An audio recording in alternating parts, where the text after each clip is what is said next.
Hello, everyone. It's Shane Kanto, your Wasteland Reviewer, and welcome to Lost in the Wasteland, my weekly interview show where I learn a little bit more about somebody else's perspective on movies. And joining me is a fellow member of our SiftPop community. It's Chris Bakker. Thank you so much for coming on. Hello, thank you so much for having me. Absolutely. And Chris, if you'd like to just, introduce yourself a little bit, maybe some of the things that you do, if you would like, before we dive into everybody's favorite question. All right, well, hello everyone. I'm Chris Bakker. I am a Dutchman who is on the SiftPop writing staff. Mhm. I watch a lot of movies. I play a couple video games every now and then, and I post my stuff on Letterboxd like the rest of the movie going world does Yep. these days. And occasionally write for SiftPop and appear on Writers Room and other adjacent podcasts. And that's kind of it. I have a very very rigidly structured life around those interests. So yeah, that's me. And I've certainly heard you on the Sip Pop Writers Room a few times. And as you put it, some of our adjacent Yeah, podcasts, as we've all kind of like branched out into our own things or brought our own things into this community. And, we all kind of like collaborate across the yeah. Every way. time something new pops up, I start thinking like, should I do something? Do I have an idea that could be fit for something? And I think I might have something, but like it's I love jumping on and just talking about movies for an hour or so, and Mhm. then the idea of okay, but then I have to produce something. Do I want to get into all of that? That's kind of what holds me back there. Always the fun thing is when you don't have to drive the bus. You're Yeah, just like, hey, I get to chat for a little bit. And then somebody else gets to, worry about all the editing and exactly. And writing up stuff. if you So get on enough buses, you start to think like, how would I be a good bus driver without really considering what all of that entails? Maybe. honestly, it's a very interesting metaphor because honestly, most people do eventually like, I could probably do this better than people. And it's just like, and Yeah. then you're behind the wheel. I'm like, what did I do? Yeah. Wait, this vehicle is very large. What do I? Yeah. As Well, the there we more go. adjacent you get to something, the more you start, believing your own hype. That is it's honestly very fair. And I'm pretty sure that's how like 99% of podcasts start. So Oh, there we probably, are. yeah. But as I referenced, everybody's favorite question, because this is always an interesting one, because usually people have an answer, or it's like, how dare you ask me this question? But first, what's your favorite film? I mean, I wonder how many times you've been told this because it is the Lord of the Rings trilogy. It can't be anything else. Well, that's mine too. So there you go. Exactly. And like the thing that I was most nervous about was like giving that answer and you being like, no, you got to pick one, man. You can't go for a trilogy. Um, for one giant movie, Yeah. released to make more money because nobody was going Yes. to sit through a 9 hour movie in the theater. I Except for maybe mean, me. Except for me, I yeah, would. yeah. Some people would. Some people do, right? They've had Yeah, like the whole extended edition run in theaters, probably. But that's you like know, 10 years after the fact when people already are in love with them. that's that's always a thing too because I'm actually processing this question in my head because I watch a lot of new movies, and that limits the amount of time I could go back and like watch movies I actually really love. And every time it rolls around that Lord of the Rings is back in theaters again, I'm like, can I contribute like 9 hours in a theater, like driving to the theater, doing this whole thing? Because Ben-Hur's being re-released, and that's one of Oh my wow. favorite films too. And I'm like, do I dedicate 3.5 hours on one of my Sundays to watch this in a theater? And but no, I would eventually love to actually go watch Lord of the Rings in a theater again because I did get to watch all three of them in theaters when I was 10, 11, and 12 years old. So that was a really special moment. Oh yeah. But That's yes, like developmental. yeah, it's like it's funny because I'm going to be talking about that on one of Adam's podcasts soon. It's like, yes, this was a Fellowship of the Ring was a very formative experience for me. And I guess, how did you really connect with Lord of the Rings? Like we weren't really a theater going family back in the day, so I would have seen them, I think, just on DVD at the time. Okay. So I would jump at the chance to see them again in theaters. Unfortunately, they don't appear to do the anniversary thing where I live. Um, Boo. so yeah, boo Boo indeed. you, Fathom. So I can maybe hope for the 25th anniversary. They'll do something there because my local theater does do like anniversary screenings sometimes. Nice. And I really do jump at those quite often, especially when they're movies I haven't seen yet. I think they have something Lawrence of Arabia in the chamber at some point, Nice. which I would love to because I still have not seen that because I have in the back of my head I'm gonna go to the theater to see Yeah. that for the first time. Um, I I spent but $2 on a Black Friday and bought that on DVD and watched Lawrence of Arabia for the first time. So that seeing that on a big screen for the first time, I can imagine would be a really special experience. Yeah, and it's weird because it's on Netflix, so I could just pull the trigger, but it's Yeah. you're getting into a situation where okay, that's a 4 hour movie that then going to watch on my little monitor over here. Like, should that be a thing? Like, they didn't envision Netflix existing in the 1950s. That sounds like a terrible idea. David leans like, I want people in the future to watch this epic on the smallest screen possible. Yeah, So there it's like, you what do you mean they have a phone in their pocket that they can go. watch movies on? Get out of here. Get out of here. Now, you mentioned you weren't a big family, you weren't a big movie-going family growing up, but segueing into my next Yes. question, what's your earliest memory of going to the movies? So I was raised by a single mom, me and my Mhm. brother. So it wasn't in our budget. Was Yeah. mainly the thing. We saw a lot of our movies from video rental stores and stuff Mhm. like that. So I think like I have to really think about how old I must have been. I must have been 13 or 14 for this first memory. We may have gone to the theater before then, but this is really the one that I have clear in my mind because Mhm. my brother played football when he was a kid and he had a tournament that we had to go to Belgium for. I live in the Netherlands, for those who aren't Yeah. aware. Um, and so we went to see, no, it must have been 15 because it was '06. We went to see Kingdom of Heaven. We went to see that while we Interesting. were in Belgium. And it's clear in my mind because I don't know if it was the theater that we went to or just because it's like Belgium sort of theater culture in general. But Belgium is a bilingual country.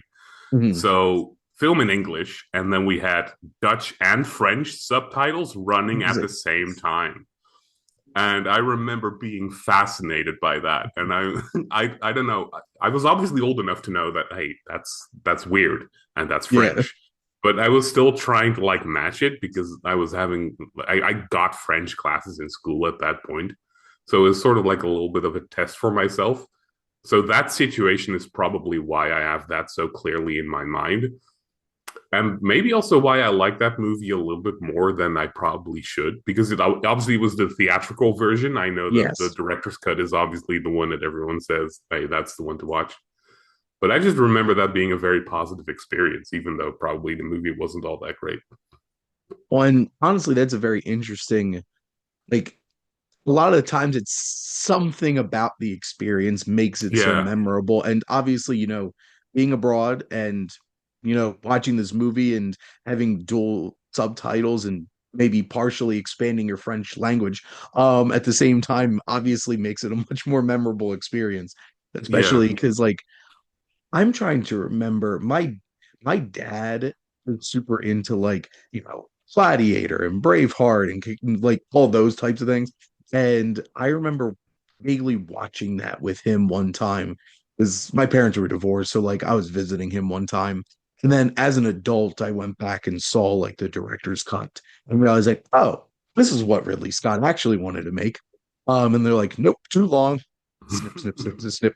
So but that's a very interesting experience for sure. Now, shifting gears into a few favorite type questions. Do you have a particular favorite genre that you gravitate towards? yeah. I would say that on the whole, I am very much like a stereotypical sci-fi fantasy person. Okay. In the realm of movies, that usually gravitates towards sci-fi Mhm. because fantasy is kind of like a dying breed. I feel like sometimes you get a little bit here and there, but it's not anything like if I really want to watch like a fantasy film I haven't seen before, I'm reduced to putting on like 47 Ronin or something. You know, it's Yeah. not necessarily it doesn't inspire a lot of confidence. Yeah, that is very fair. It's always an interesting conversation because I talk to many of people about fantasy because I love fantasy too. And when your favorite films are Lord of the Rings, it's like this sets a bar that are just Yeah, like, and I'll say I honestly believe the hardest genre to make work in live action is fantasy because probably. Yeah. you have to get a whole audience to buy into a whole completely different world generally. Obviously, there's different types of fantasy, and some of it's like bringing fantasy into our world, which I guess is a little bit easier to connect with. But like if you're thinking like high fantasy, where this is a whole entire new world you have to buy into, that's really hard screenwriting. Do all the Yeah. setup and such for that. And yeah, fantasy, we're very seldom get something that's really worthwhile being able to like dive into, which is also why animation's so great because I think it's a little bit easier to like bring stuff to life in that kind of way. But I'm also a big sci-fi fan. Also a giant robophobe, and Skynet's coming. And that's probably why I went towards so much of that. Um, but I always thought genre films were more fun and interesting in that kind of way. Drama has to like really hit a level of connection for me to like be like, oh, this is something that I absolutely love. But I could get by watching something with like machines and space and aliens and stuff like that. I'm like, I'm having some fun here. Yeah, it's a lot easier to key into like a sense of wonder than to Mhm. like really connect on a deeply human level because it's so easy to get like deflected a little bit from a drama if something feels inauthentic. Mhm. And it's so easy if something like some can something be inauthentic in like a sci-fi fantasy thing, or is it just, oh, that's cheesy, right? And then it's still fun because you can sort Yeah. of lock in on, oh, this is just garbage and I love it. Like I unabashedly I love Highlander. I think they're terrible. And So that's if that was like a dramatic movie, that movie I would hate that movie. But it's so earnest about how shoddy and cheesy it is. I remember rewatching that as an adult was such an experience and being like, this movie is ridiculous, Yeah, but but but it's like you want to because like to be honest, I have not seen anything past the first film. I have not seen the second one, which many believe is one of the worst films ever made. I haven't oh, it's my truly dad's a terrible. my dad's a huge fan of the TV show. I So he's watched all of that. But watching that first one, I'm like, should I like be? I believe that Sean Connery is some kind like let's look at Sean Connery and his name. He's Egyptian. Okay, whatever. Yeah, It's that's just whatever. It's something Sean that you have Connery. to accept, and it might be easier to accept like the more ridiculous it gets, right? But it's so obvious that like the top level of that was all right. So there's these people in the world, and they're immortal, but they can only die if they cut each other's heads off. Like, and then somebody had that idea that I can make a movie out of that, sure, and didn't really pay too much attention to anything beyond that top level idea. And that becomes just so easy to root for because it's so stupid and so outlandish. But the way it's Yeah. synthesized, and Clancy Brown is amazing in that movie. Kurgan. But yeah, yeah, think of it like any movie with that level of pedigree or lack of thought really put into anything but the basic premise. If it was a drama, it would never work on anyone. No. And you know, just I just remember rewatching and watching the very beginning of the movie where you have Queen playing and you're at a WCCW professional wrestling match. I'm just like, Yes. what is this? Why? And I'm a big pro wrestling fan, and I'm just like, okay, I don't care how bad this movie might actually be. We're cued in now. Um, but and it's so crazy because I'm super excited about the new one, and it's not Yeah. going to be the same type of movie No. because I know this is going to be leaning heavy in the action because John Wick. This is Highlander John Wick, and I'm like, I'm about that. I completely understand this is going to be a completely different vibe. I'm about that. I'm looking forward to seeing how that turns out. So we'll have to see Yeah, for sure. I really have no idea what to expect from what that movie actually is going to end up being, but I'm gonna watch it. Gonna It have the certainly can be. wildest. It's gonna have the wildest sword fights and Yeah, choreography and everything. like yeah, I mean in that sense, like the Witcher series that Cavill did has me a little bit like at least he can do that all that work. Yes. So I'm confident with Stahelski as director on board. That's going to be cool. It's not going to be any worse, at least, than any of the sequels. So True. I don't know Um, if you're aware of like the certain the plot movements in the sequels, but they get real stupid. aliens? Yeah, that's the second movie. That's like, Yeah, what if those immortal dudes cutting each other's heads off? What if they're like sent there from like an alien planet? that is the most wild, unhinged. Like, we're gonna introduce this in the sequel of the movie. It's just Yeah, like if you didn't think the first movie was interesting enough, clearly it's yeah. That might actually be like the one of the first real examples of a franchise where each consecutive sequel was like, you remember that last sequel didn't happen. We're doing another thing. it's like that didn't work. Forget about it. Yeah, Let's go to the next one. Now, segueing a little bit into like behind the camera, do you have a particular favorite filmmaker you gravitate towards? I don't really is what I found out when I was looking this over. Like I Mhm. have a lot of people I respect a lot, Yeah. but I generally don't believe that who's behind the camera is really going to be a great um, hallmark for me to decide. Mhm. Like I'm going to enjoy that movie, or I'm going to watch a movie purely based on who the Mhm. director is. That's probably not something I do. I do have like filmmakers that I generally vibe with their sensibilities.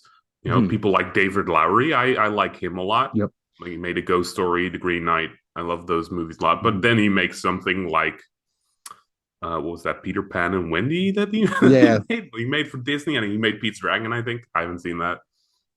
Honestly, I think the Pete's Dragon one is one of the few Disney remakes that are actually like better than the original. To be fair, like the original That says Pete's more about the Dragon, original, maybe. Then it's, it's a nice movie. okay, Like it's not reinventing the wheel, but it's a charming film that fits for like family entertainment together. And throwing a little Robert Redford in there, giving it a little bit of weight too. But no, right, the original Peach Dragon, see, those are the types of movies you do remake because there's place for improvement. But no, right. that Peter Pan movie, at the end of the movie, if I'm rooting for Jude Law's Captain Hook, I'm like, I think we lost the plot here somewhere Yeah, along the way. yeah. You probably should be rooting for Peter Pan in the Peter Pan movie. That's probably the main thing about those. I don't think I hated that Peter Pan movie, but also I'm not as inundated in like I know there's a lot of people who consume um a lot of media based around like a thing they like. So if they like Peter Pan, they've seen like 20 Peter Pan movies. I'm not Yeah, that kind of person either. We probably had something similar to that with like Wuthering Heights that just came out. Where there's like 10 that adaptations or something, is and people have so their favorite one. And I don't know. I've seen one of them. I've not read the book, so I'm not. I'm not. I don't want to use the word tainted, but I'm not going into this new one with an idea of what it has to be or what it should be. don't have a bunch of baggage that you're carrying Yeah, into this. And certainly a lot of people had a lot of baggage going into Wuthering Heights. And this one's just like, screw your baggage. We're doing our own thing. Um, Now thinking about in front of the camera, are there particular actors or actresses that you gravitate towards? yeah. I know the question reads like, "What's your who's your favorite Yeah. actor actress?" And I've answered this with the same person I think roundly over the last 5 years or so. And I think I don't know if she's the best actor that I know of, but she is the one that I key into the most. My favorite actor running the last few years has been Rebecca Hall. Nice. And that's mostly off the back of two movies. So I don't know Mhm. like how strongly I feel about this, but those movies really made an impact on me. And that's The Night House and Yep. Resurrection. No, yep. Those in the time where a lot of actresses are getting delivering some really powerful performances in horror films. She really got to like I have a very distinct memory of seeing The Night House because that was during COVID and I was just starting to go back to theaters at that point. And I have Fridays off during the summer. So I went at like 1 o'clock on a Friday, and I was the only person in a 400 seat theater Ooh. watching that, which is not was not good for me personally, because I'm just sitting there like, Is there someone else here? Is there... and that's the kind of movie that builds that type of paranoia in you. Yes, very But much. she's amazing. And I remember very recently rewatching The Prestige and realizing like she's such a great Keats in that film. Because like obviously that movie is very much like Hugh Jackman, Christian Bale, but Yeah, the her and Scarlett Johansson bring a lot to the table in that film, and I don't get enough credit for that. And then Rebecca Hall was just saddled with not the best situation in like Iron Man 3, where yeah, like supposedly he was supposed to be the reveal of like the main villain, and then yeah, executives are like, we can't have a female villain, we can't sell those toys. It's just like, which is hilarious because the toys they actually sold for Iron Man 3 were a bunch of like mech things with the Mandarin and tricked you into thinking that, you know, Mandarin yeah. was an They were actual going to villain. lean into Ben Kingsley anyway, so Yeah, who cares? And I don't know. exactly. I don't know if I've seen any toys of like Guy Pearce's character, but I don't imagine they were all that impressive. Oh, I am sure all the kids were about Aldrich Killian. Oh, for Um, sure. Yeah, he had a cool dragon tribal tattoo. He was awesome. white guy with dragon tribe. We're just like, Exactly. ah, so a woman villain is too far. We'll do this for Yeah, this movie, but whatever. But no, Rebecca Hall is extremely talented, and I love seeing her pop up in things because usually she is, a supporting player in a lot of yeah, bigger movies she winds up being in. And it's nice starting to notice that she's might be some of the best parts in some of those movies where she shines a little bit. yeah. And it's upsetting to me personally that probably like her biggest work so far is in those Godzilla Kong movies, Yep. where it's like okay, but a lot of people don't really even want to see actors in those movies. They just want to watch the gorilla punch the lizard. See, my thoughts on that franchise is if you make the people interesting and actually write Sure. interesting characters, then yes, I'll be okay spending time with them. But you don't. So then I don't want to film. Right. I do just want to watch giant monsters interacting with each other. To be fair, like in that last one, Dan Stevens and Brian Tyree Henry's characters, like they're very funny. So I have a lot of time for them. They were But actually yeah, fun. I will still, it's still like you made Bryan Cranston the most interesting character in this movie. and now he's gone. It's gone first Yeah. act. I'm just like, well, that was a choice, but I still actually really like that one. But no, Rebecca Hall, I'm hoping that she gets eventually gets an opportunity to be in a film that gets maybe some awards attention. So maybe she gets a little bit more of like a spotlight put on her. But for now, I Yeah. will still enjoy her popping up in smaller scale horror films in leads or thrillers. And then, the occasional drop her into a franchise because it's kind of where it seems Yeah. like she's at this point. So, Yeah. I mean, I don't think she's ever been bad in anything. I've enjoyed her in everything I've seen her in, which is this kind of also the mark of a good actor if you can take those small parts and actually make them something. yep, absolutely. Now, Chris, do you have a particular film where you feel like you can literally just watch this every day? I mean, yeah, it would probably be like in the line of like swashbucklers that I grew up Mhm. watching. Like I could watch The Mask of Zorro every day. I could probably watch the Nice. original Pirates of the Caribbean every day. Mhm. Maybe that's a little bit too long because if you do have to watch it every day, you have to carve out time to see it every day. So That maybe, is a very fair point. That's one of the ones like, oh, I'd love to watch Lord of the Rings all the time. I'm like, but I actually have yeah, to like plan this. yeah. That's Like, what gets you on this question is you do actually then have to sit down and watch it every day. Oh no, but there was a very special place in the late 90s into the early aughts that were like we still knew how to make a swashbuckling adventure, and then Yeah. kind of And just then like they died. and they disappeared and just like, oh, I Like which miss one was it? them. Was it Troy that killed them? It's a good question because I remember because like obviously the Pirates franchise has been like Yeah, that kept limping chugging. on since then, but Yeah. like I feel like that's an isolated kind of thing.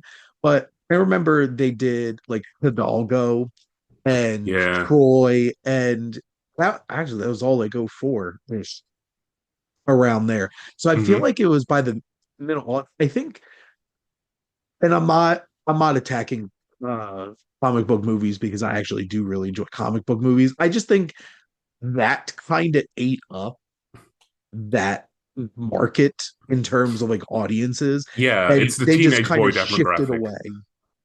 They kind of just shifted away from doing them. But no, the Mask of Zorro, the Mummy, Pirates of the Yeah. Caribbean, all that. That was such a fun time. And I would love to see some movies. Like I know Amazon just made Blunt, which is like kind of going in that direction. It just Yeah. I watched that 2 days ago, and I think I was just so happy that there was another movie about pirates that I just kind of like blinders on. Like I don't care how good this is. I'm like, I like Carl Urban. I'm like, Yeah, I want to have some fun here. I don't know what Like, that accent is, but I like it.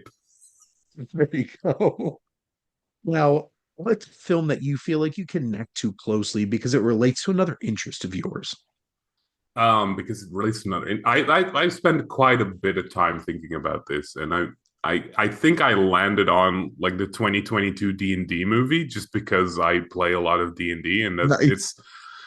it seems like very much the kind of movie that is fun to watch if you have no idea what D&D is.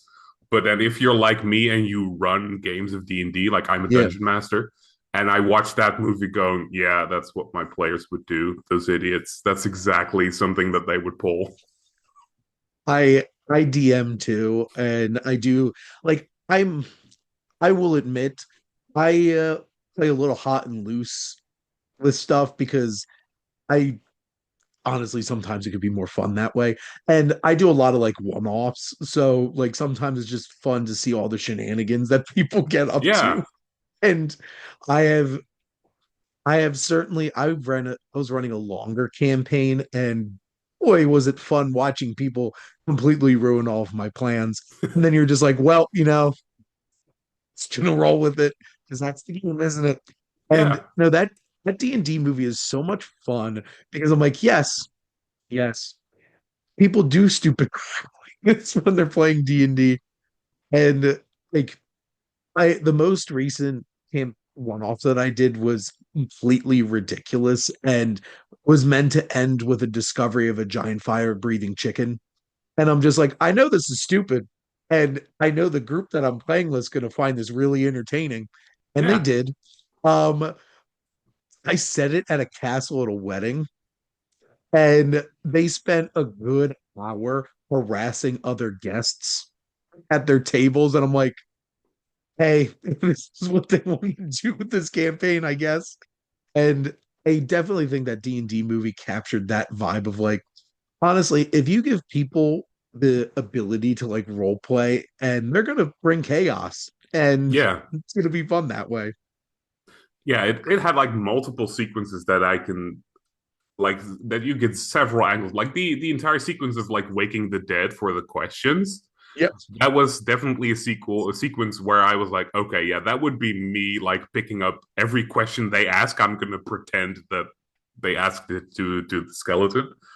And then there are those sequences where you're like the whole sequence with what's her name, Doric escaping the castle as a druid shifting into animals and Yeah. stuff. That's definitely something that like a druid player can get in over their head when like I'm Mhm. gonna sneak out of that castle, and then it goes wrong all sorts of ways. So it had multiple angles of like clearly being written by someone who knows the game and who has Yeah. played with like various groups and has all these attitudes in their head. Like players do these things and they do these things and they make plans like this and it goes wrong like that. So it's a great movie just on its own. But if you've been at the Mhm. table for a certain amount of time, you start to recognize all those tendencies that D&D players tend to have, and that made it a lot more. That connected it a lot to my interest as a D&D Yeah. player.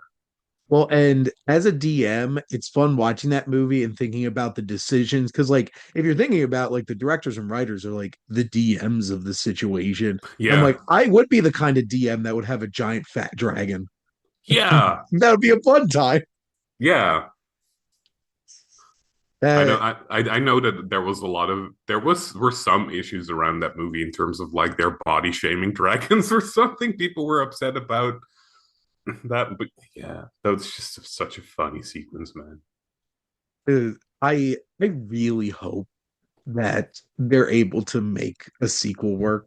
Because Yeah, honestly, Chris Pine was born to play a bard like that.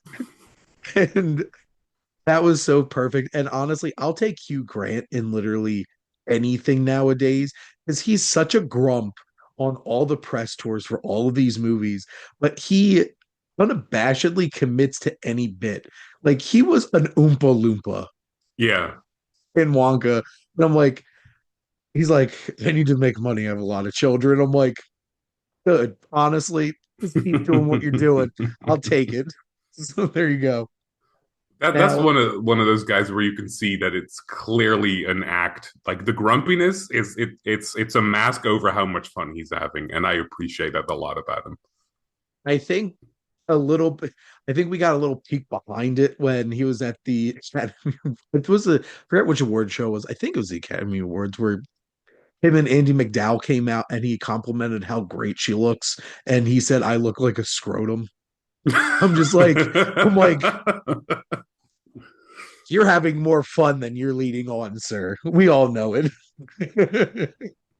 Now, what's a movie character you feel like you connect with on a personal level? Yeah, this was difficult. Mm, Um, because I feel like answers I could give here would be like too overblown. Like I could say that I connect to Will Hunting, but that gives like that evokes maybe a little bit too much of like I'm not Will Hunting, like I'm not that smart. I didn't have that rough a childhood. But it's that sort of that thing. Like I grew up like I'm autistic. So I grew up being the smartest kid in class. Like mm, I ended up being like the overachiever without really doing anything. So when I first saw Good Will Hunting, and he did that explanation of like when I saw this stuff, I could just play that whole thing. yeah. So I connected with that very much, and I think I saw it first when I was about 14, Mm, when I was just on the crest of not doing anything to be good at things was still working for me. mm. And like that wave of wait, you're not that clever was like about to come crashing into me. So I think I was about 15 or 16 years old when I figured out, wait, I actually do have to make homework, but I'm now 16 years old and I've never learned to do my homework. It's funny because my my wife always used to brag. It's like, yeah, I never studied in college because like we met right here, and she's like, oh, I never studied for my psych classes, just did well. And she's just like, and I'm sitting there being an accounting major. I'm like I'm a very generally very hardworking and put in the kind of time into my work, and I'm just like accounting's not really the thing unless like you have an like you have a heightened natural understanding of the ridiculousness that is American tax code and rules about accounting. And I'm just like, no, nah, you're gonna put in some work here. And we both were tutors, and she admitted she never planned a thing. Um, and I'm like, I just winged it every session. I'm like, and as somebody who's like an obnoxious planner, I'm just like, I okay. And this is how my wife and I were actually in real life. It's just like, I am the keeper of the calendar. People ask her, it's like, let's make plans. And she's like, I will consult Shane. He keeps the calendar. I'm like, am I free? And those types of things. But like, it's always very interesting because this is a hard question because never going to find a movie character that's exactly like you because Yeah, yeah, they're yeah, they're characters. We're human beings. We have a lot more layers, but I appreciated your answer because there's going to be things we connect with a character, not as that character. yeah. I use Charlie from Perks of Being a Wallflower as an example when answer this question, and then I have to be like, preface, I did not deal with any of the other things Yes, that yeah. poor Charlie dealt with. Yeah, I never had a So foster father who made me choose between a belt and a wrench. That's not something that happened. I never dealt with that kind of trauma growing up. It's just Yeah, I relate to the fact that like I was always a reader and I was socially awkward and I was quiet. And like his journey in high school was my journey in college of like putting myself out there and like right. finally building friends and stuff like that. So like we all can find things that we connect with on some level with a character. Like it'll be interesting the day that I watch a movie. I'm like, that is literally me on that screen. And usually that's when people make movies. They bring themselves into those Yeah, characters and stuff like that. So, but I appreciate your answer because that tracks and it connects, and that's certainly an interesting experience to have. And then what's a film that you love that you feel like would surprise people? okay, so as we established very early on, I am not American. Yes. So I'm quite far removed from a lot of American culture, although of course a lot of bleed over between America and Europe. And I am not what you would call somebody who enjoys musicals. Okay. So knowing those two things about me, if I told you that I love 1776, It's fun one for sure, but it's also it's really good. it's also like you got a lot of baggage in terms of like there's a lot of things that as an American who grew up learning about American history, it's just like, oh, I know who all these people are, right? Yeah. So I imagine like from the outside looking in, it's just like honestly, this is just kind of like a fun time watching a bunch of guys in wigs singing about writing documents and stuff. Yeah, but it's also it has like that depth to it. Like there is Yeah, that whole song about the slave trade, and you're that like that's a really sharp turn for that movie where you're like, wait, what are we doing? it's like actual conversations that had to have happened at that point. I Yeah, it's very interesting because I've had a bit of a realization about a lot of American history when somebody I know John Stewart pointed it out on his show and other people pointing it out that the founding fathers were a lot younger yeah, than we like if you tell me think about what the writing of the Constitution was like, I'm thinking about a bunch of 50 and 60-year olds. And maybe it's just because that's what Congress is like now. But except pushing 60, 70, and 80-year olds. But like these were like men in their 20s, their yeah, 30s doing all this. I'm like, shit, what if me and my friends all were just standing around a room like, we need to write all the rules for this country moving forward, and everybody is going to talk about what we write for centuries to come and argue about it. And it's just a bunch of 20-year-olds, 30-year-olds. I'm like, that gives a whole different kind of context to like what this experience was like. And even in 1776, you could definitely tell they seem to be leaning a little bit older too, because I think it just leans into that kind of perspective. But no, these are like younger men doing all of this. It's like you need to make decisions about, humans owning humans. It's yeah, just like, let's just punt that. yeah, And we'll deal with that later. And yeah, and then that's why we had a delayed civil war because eventually this thing's going to come back and you have to deal with this. But that I imagine that's very interesting. And obviously, it's the type of thing where it's like when I watch international films, and honestly, it's one of my favorite things learning about other people's cultures from film and stuff like that.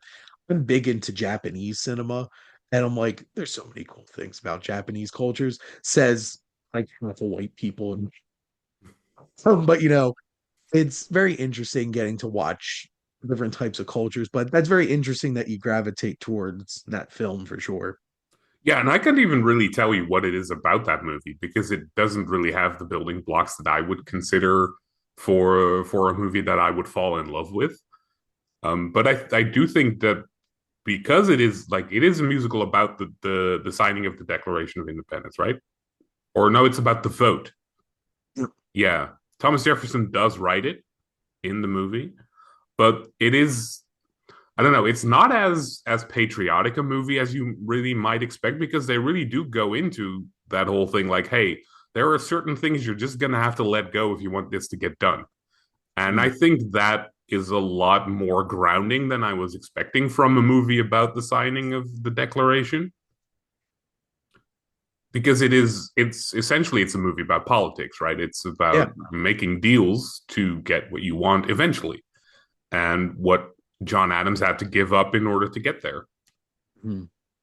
Well, and it is very interesting. Like, it's one of the same reasons why I really enjoy the film Lincoln too. Because it deals with a lot of that same kind of stuff. And it also kind of like like dealing with other human beings is compromise. Like you're gonna wind up having to make concessions and stuff like that. And then you have to think about like what are the things that you're willing to fight for when you're willing to give up on, and like as somebody who generally is like, small example, the new Oscar reevaluated episode going to be coming out in the SiftPop writers room because Alice, Aaron, and I just recorded that the other night. I'm generally the one who's probably going to, back off in a tie at times because like this kind of stuff is not worth me fighting over and getting in arguments about. But there are certain things like I could be stubborn about and I'm going to fight for. And being able to see that all play out when obviously the Sip Pop writers room doesn't have stakes. It's just, No, yeah. some friends talking about movies. This actually has stakes. And Yeah. this is the future of a whole entire country of people on the line. And that's an interesting thing to be able to see. And also in a musical, which was Yeah. also another interesting element of that too. Um, I think the first time I actually heard about that movie was because of my favorite podcast, the Cinephiles, did an episode about it. So I finally like went around and watched it because honestly, I wasn't even aware of it until I was well into adulthood. So yeah. Well, Chris, my last question for you is what do you love most about movies?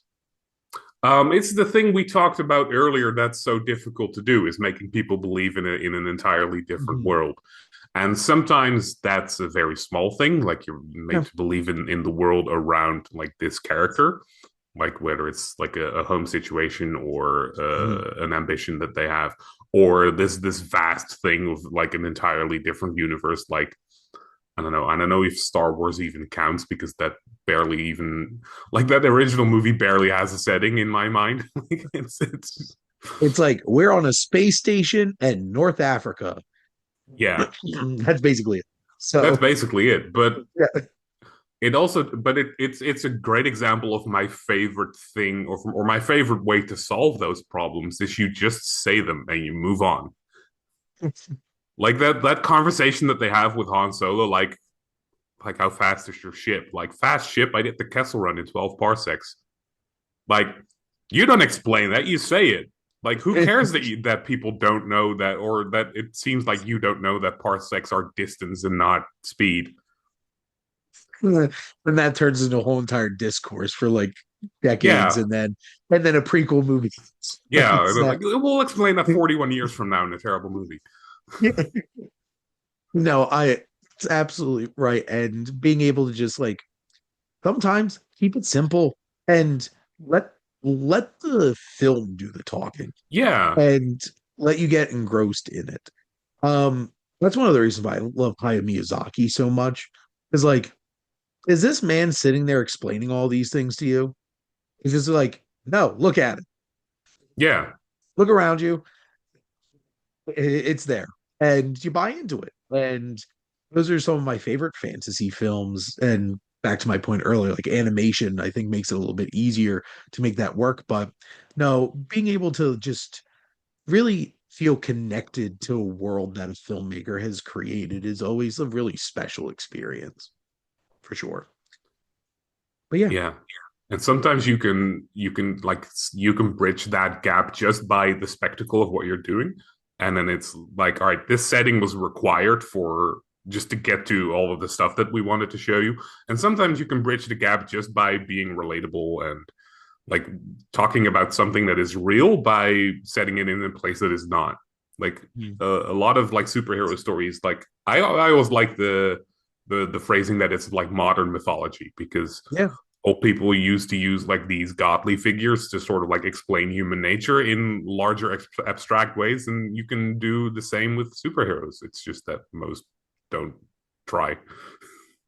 just like not it doesn't always happen, but Yeah, you have like that first Thor movie. It's like this is a man dealing with his arrogance yeah, and being full of himself and being too self-assured. And he has to prove that, like, yeah, I can actually be a leader. And then he gets his hammer back, gets his power yeah. back. And, Thor's a literal god, but brings that down to a very human level and experience. And, Chris Hemsworth having fun with it. So, Yeah, it's the story of like of the brash older brother who gets all the attention and the younger brother who feels ignored and yeah, invisible. exactly. Yeah, Just with bleached eyebrows. yeah. Um, my God, that was such a choice. I'm so happy they stopped doing that. But yeah, every time you go back to see it, you're like, oh, right, they did that. They did that for a movie, and yeah, that looks really weird. Chris, I always like wrapping up my show by having my guests ask me a question. Do you have a question you would like to ask the Wasteland Reviewer? Yeah, so we talked about it. I don't know if we were already recording, but you said you've all done almost 300 of these. Yes. So I was wondering, is there an answer that you've gotten? Because this list has been relatively the same since you've been doing this. So first round questions are always the same. Yep. Yeah. So are there answers that you've gotten that like made you like reassess certain things about yourself? Interesting. I think the question I know one thing that I'll certainly like I was much more rigid with my approach to asking these questions at the beginning because like, well, here's the questions I'm going to ask these questions, and you can even tell like I even worded these a little bit differently when I actually asked you the questions because it opens the door for more conversation and also makes things easier for people to process. And but for me, listening to some of the answers to these questions, I'm trying to think which one my favorite question is always the one about what's a film that relates to you because of another interest of yours, Right. because that opens the door to getting to know people a little bit differently. And, some people answer with, I love movies so much. I love watching a movie about making movies. Right. Or like, honestly, probably the most fun back and forth we had on here was talking about D&D, because it's like building that connection is something that we could both have experience with. And I also, it's fun learning about other people and their interests. And sometimes it'll be like somebody has brought up something where like, oh, I never would have thought about that. And I never heard about that film, but that's very interesting that you have that personal connection to it. And, it's opened my eyes to thinking about how people connect with things. Is, we can always get very rigid in like, I love this movie and it makes me upset that you don't like it. And that's always a challenging thing. And realizing that people connect with art in so many different ways. And you can connect with something because it does hit a very special place for you that somebody might not have and doesn't see, doesn't connect with. So I feel like that's been a little bit more eye-opening to me in terms of why people connect with things and realizing that there's reasons well beyond like the technical prowess of a film or the performances and like why people really like things or not. And sometimes people are just not going to like the same things that you Yeah. do. And that's the interesting thing about Letterboxd. It's just like the immediately you go on and then you see your mutuals and see like they hated the movie that I just saw. Like I just watched that movie. I'm like, this was amazing. And then it's just like, man, and it's just like that makes me sad. But like maybe there's something about it that you connected with, like I connected with that made me really love it. And they just don't see that. And it's interesting learning other people's tastes Yeah, because I feel like after all these years connected with our SiftPop community and some of the SiftPop community I've gotten really close with. I'm like, I'm at the point where I'm like, I know if somebody's gonna like this or not. And that's always interesting learning that about people because I don't know if you have this experience, but as somebody that most of the time is the person in the room that watches the most movies and loves movies the most, people always ask me for recommendations. yeah, And I never immediately give a recommendation. My first question is always, well, what do you like? yeah. Because, like, just because I like something, like, I love 28 Years Later, The Bone Temple. And I like that's my favorite film of the first 2 months of this year so far. Like, it's a weird movie. And honestly, I think it's a bit of a hard sell for people, especially if you're going in wanting like a traditional zombie movie. Like, Sure, yeah, you're not getting that. And I had a moment where I realized that very thing because my brother will occasionally ask me for recommendations. And I, for some reason in my head, I just assumed my brother loved horror movies growing up because he would always nonstop watch Halloween, Friday the 13th, Nightmare on Elm Street. Now, I read those three things. You might pick up on another layer of that pattern, which is my brother loves slasher movies. yeah. I recommended my brother Midsummer and Suspiria. You know what my brother did not like? Midsummer and Suspiria. And now I'm like, oh, so like if I see a slasher film, I'm like, when that comes out on Shutter or uh probably Peacock because of Blumhouse, I'm like, Ethan, check that out because I know he's probably gonna like it. Um, but I remember recently he's gotten really into noir films. I'm like, oh, I have some recommendations for you. And he really loved them. And it's just like being able to learn that about people. Um, that's always the important thing in realizing it's like being able to see how people connect with things and what interests them. So that was a long run around kind of answer, but I think that's probably the biggest thing I've got out of a lot of these conversations is seeing like the finer tuning of like why people connect with things. Yeah, I hope yeah. that My brother answered your was very much the same way in terms of like slasher movies and so. And yeah, I thinking about that now, like I don't know if my brother likes horror movies, but I know he likes slasher movies. That's such an interesting thing. I guess it's a brother thing. Your Is he an brother's older like brother or slasher younger movie. brother? He's my older brother. Yeah, mine as well. So maybe we're onto something here. Maybe Yeah, older it's brothers just really like slasher movies. yeah, because they're imagining like killing their little brothers. Oh man. But like I like and it's always fun too because like my mom, it's a lot of movies with my mom growing up. And I know my mom's taste in movies very, very well. And my mom loves action movies. She specifically loves bald men. So I could take her to any Jason Statham or Bruce Willis movie and she's gonna love it. Okay. Very specific thing about my mother. She has a thing for bald guys. I even took her to see Hobbs and Shaw. She's never seen a single Fast and Furious movie, but she loved it because it's like it's Jason Statham and The Rock. Yeah. There you go. It worked. Um, and she loves historical stuff. And like I took her to go see Nuremberg and she was all about it. Um, and she enjoys a good like faith-based film and stuff like that too, and period drama. So like when I get a screener and I'm like, I know my wife's not gonna want to watch this. Me, I'll occasionally just, take my mom. And sometimes my mom will try to invite herself to things. I'm like, Mom, you're not gonna like this. I know 100% you are not gonna like this. And she's like, I don't want you to go alone. And guess what? She didn't like it. I'm like, I told you. I knew you were gonna like this movie.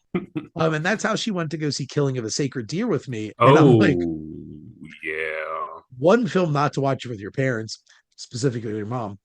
Um, there's one moment between Nicole Kidman and Bill Camp in that movie. I'm just sitting there like, I'm not looking at my mom. I don't feel like I look at my mother again until this movie is over. I also took her to see, she does enjoy good musicals, but then I took her to see Cats, and that certainly did not turn into a good musical. We both looked at each other at one point during that movie and just like, what the hell are we watching? I CGI still cat. have not seen that. And I have no idea if I'm prepared to ever watch that. I mean, It's there's the borderline thing nightmare where it's, fuel. yeah, I mean, That's all there's I the thing like it's if you hear about a movie being so bad so often, then it's like, should I? It's such a morbidly weird thing, curious man. after a while. Yeah, and I mean, I'm not the kind of person who only wants to see good movies, right? I know that there are a lot of people like that for like movies should be like they should be a hobby, so I should enjoy my time. Yes. And I certainly know the people in our SIF Pop community who are very particular about what they watch. And I watch literally anything. Yeah, And it's not that and that's the thing, I don't want to watch bad movies, but part of watching movies sometimes is, you're going to watch movies that can be objectively bad. Like sometimes you just like, this wasn't a well put together movie. But yeah, then there's also things that like, this did not work for me. And that's all part of the process, isn't it? yeah. So, Yeah, mostly for me, it's like I don't want to get into a situation where I think of movies like, all right, this one was good and this one was bad. I want for my observance of movies to be on like the spectrum of appreciation. Like I yeah, want to be able to sit down, watch a movie, and be like, you know what, I didn't really enjoy it, but I'm not going to say this is a terrible movie. Like I want to be able to just give a very honest 2-star opinion, right? yeah. Well, and the interesting thing too is like, if you watch nothing but films that you love, then you're on like a curve of like, I feel like you start getting a little bit more nitpicky about things. It's just like, because it's like, if you're watching nothing but things that you absolutely love, then you're going to spend more time being like, well, why do I love this one more than that one? I'm like, and Oh yeah. sometimes I just want to like, I'll throw on Shrek and just watch that for 90 minutes and just be like, this is perfect. This is beautiful. I love it. And just go about my day. Because sometimes, like, I'll be on a stretch of like screeners. I'm like, I haven't watched anything in a couple days that like I've actually enjoyed. And sometimes it's nice to just pop something in, like, I just know I'm going to enjoy this movie and kind of reset a little bit.